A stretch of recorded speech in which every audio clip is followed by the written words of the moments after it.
waxaan halkan ku tijaabinaynaa caawa oo aan rabaa inaan idin tuso sida loo duubto hees ama quraan ama muxaadaro oo looga dhigo MP3 si aad ugu dhageysato raadiyahaaga ama meel kale oo aad rabto. Marka heesta aad rabto aad raadinaysaa ama quraanka aad rabto markaad daaranto ayaad waxaad yeelaysaa adresska heestaas ayaad koobiyeynaysaa.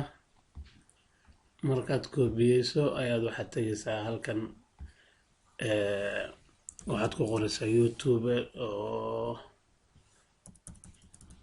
to MP3 marka kuwa ugu koreeya dooranaysaa kadib adresska aad soo koobiyeysay ayaad halkaas ku qoraysaa convert aad leedahay heestii soo boodaysa sawirkeedii kadibna download ayaan leenahay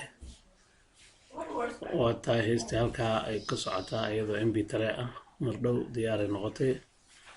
marka waxaan yeelaynaa heesta meesha ay ku kaydsantaan arkaynaa visa mapka ay ku jirto halkaas ay gashay heesta iyadoo MP3 ah. marka waxaan yeelaynaa heestaas oo inoogu kaydsan meesha la yiraahdo download filerka waan ka qaadaynaa waxaan dhigaynaa halkan la yiraahdo OneDrive-ka.